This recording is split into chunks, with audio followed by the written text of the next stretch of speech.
Hey guys, today's video is going to be all about protein. So what is protein? Protein is one of the three macronutrients alongside fat and carbs that we need to provide our body for in terms of calories. The function in which protein serves is it repairs tissues and builds muscle, so it's very important. Protein is made up of amino acids, of which there are 20. 9 are essential, 11 are non-essential. So an essential amino acid is one that we require to take in via our diet. Non-essential, we don't need in our diet, we can make it in our bodies. So a good source of protein will have all the amino acids in high quantity. Poorer sources of protein may have some of the amino acids and may be low in each of those amino acids that it might contain. High quality sources of protein will come from animals. So think of meat, dairy, eggs, they're all complete proteins. When it comes to plant-based proteins, we need to look at complementary sources of protein. So what I mean by that is we're going to combine the sources of protein to make up for the lack of amino acids in the plant-based products. So easy examples off the top of my head are rice and chickpeas. So the rice has a number of amino acids and the chickpeas have a number of amino acids. They are not complete. So we are making them up to be a complete protein by combining the two. Chickpeas are, again, this is off the top of my head, they're roughly 20 grams of protein per 100 grams, which is a decent source of protein. Rice, on the other hand, is fairly low, so we do have to take that into account. When we combine the two, however, you're going to be per 100 grams looking at around, I don't know what rice is, it's fairly low.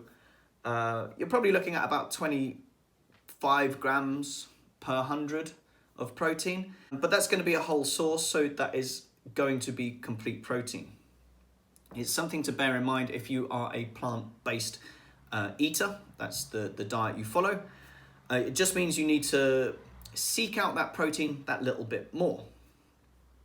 If you are a meat eater, it means where you can have meat and that's a kind of ready-made complete protein. You don't have to worry about combining the two sources of protein. You've already got your complete protein there.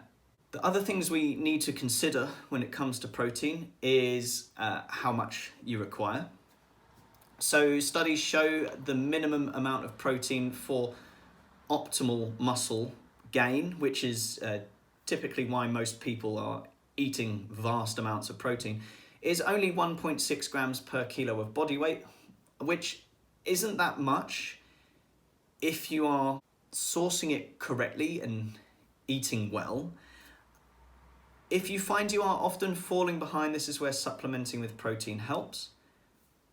And then looking at the upper end of protein intake, we're looking at 2.2 grams per kilo of body weight. Any higher is not a bad thing. It just means you're probably already getting the optimal amount. Now this depends on your goals, which I'll get into in a bit. I just want to further our chat about how much protein. What I wanted to talk about, was the supplementation. So this kind of refers me back to plant-based and those that eat meat and vegetarian, of course, protein sources as well. So when we're supplementing, it's a very handy way of upping our protein intake. So if we're looking at someone who is plant-based, you want to look at a blend of proteins, the complementary sources so that we get a whole protein. So typically you're looking at things that are pea-based, rice and hemp. That's quite a common one. And across the board then we've got all the amino acids. Perfect. With those that are vegetarian and meat eaters, you're probably going to be looking at whey protein isolate. And that will be a whole protein. So like I said, if you're not hitting that 1.6 grams per kilo of body weight, which is the minimum amount recommended, then to supplement makes a lot of sense, and those are the products you'd probably be looking at.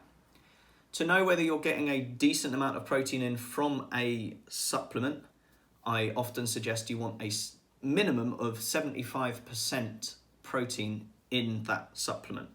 So this is where people can get a little confused and they might buy a weight gainer, which is great if you're looking to gain weight.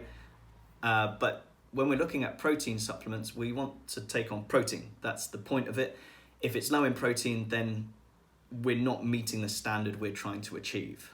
So going back to the amount we want to take on. So as I've suggested already, 1.6 being the minimum, 2.2 is the upper end, and where you're going to be optimal. You don't necessarily have to eat more. But when we look at our goals, we have to then consider why we're taking on so much protein or not as much protein.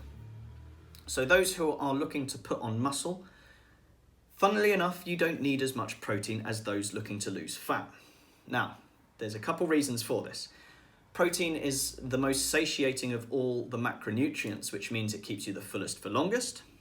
It also has the highest thermogenic effect, which means it burns the most calories via digestion. So as you digest it, you burn off calories.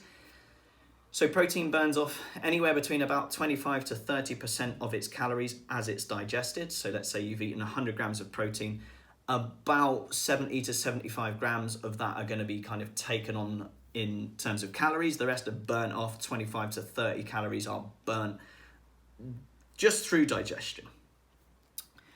So these are two things we don't really want happening when we're trying to gain muscle. The reason we don't want that happening is we need to be in a slight surplus if we're going to put ourselves in an optimal position to put on muscle.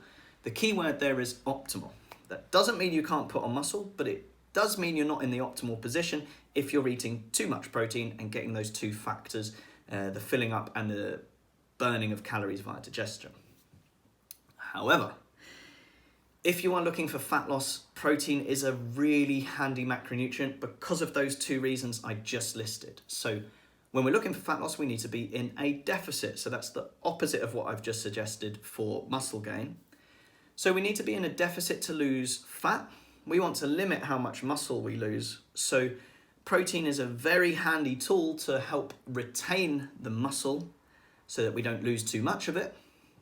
And also those two reasons I just listed. We want satiation via protein, and we also want that thermogenic effect via protein to help us get into that elusive calorie deficit. I hope you're all following so far. So the recommendations for muscle gain are going to be the lower end of the spectrum, the 1.6 grams per kilo of body weight. When we're looking at fat loss, we're looking to go towards the higher end of the spectrum, 2.2 grams per kilo of body weight.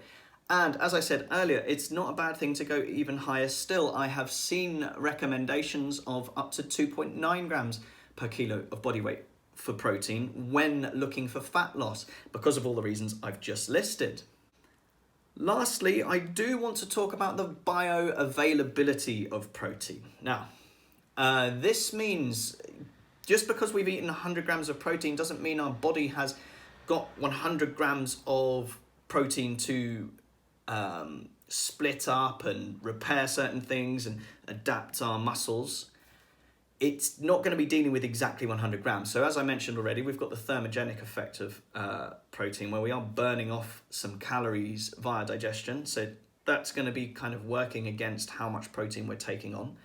And then the second thing, as I just mentioned, the bioavailability. How much of this can we digest and put into our bloodstream?